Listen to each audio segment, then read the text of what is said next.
Each piece coming back to the restoration workshop is part of the physical memory of our heritage. We must preserve their DNA, restore their original appearance and functionality without altering anything. We are only 9 in the workshop, each with different backgrounds, but the best school for restoration is the passion for vintage watches. We must have a lot of curiosity, patience, do a lot of research to understand how the movements were imagined in the past. We are like doctors. We examine the timepiece, establishing a diagnosis of the care to be provided. For this triple calendar from 1942, I will focus on both its mechanism as well as its appearance, an historical aesthetic.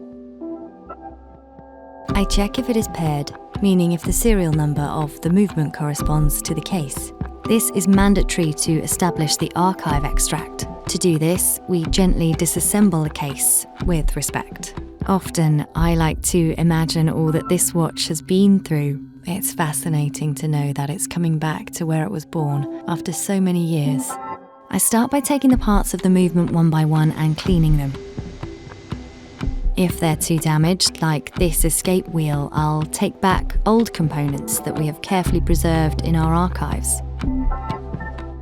And if we don't have any in stock, I'll make them myself.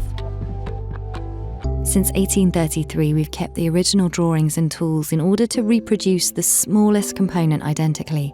The decoration's also entirely done by hand. On the bridges, I redo the Côte de Genève. This consists of slightly removing the material in order to reduce the surface scratches and restore the original shine. The same goes for the screws. I take them back one by one and polish them before moving on to the final step. The fine adjustment of the movements on several positions, and we repeat the operation once the piece is finished.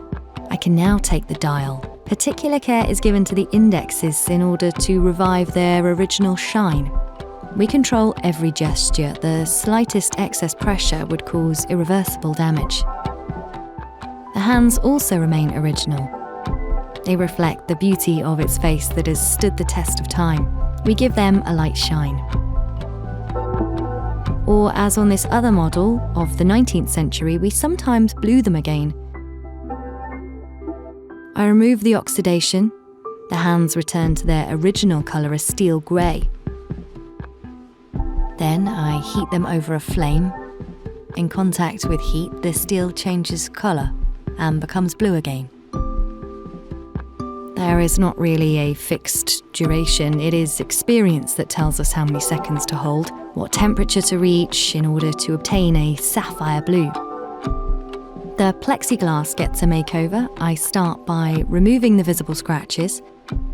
I can polish the entire plexiglass to make it completely transparent again. I revive the crown by hand. It will shine again and wind the time for the next 100 years at least. I can now assemble the watch again and check the adjustments. It is a point of pride because we preserve not only the authenticity of a timepiece, but also its history. And each client wants to preserve their own and perpetuate it forever.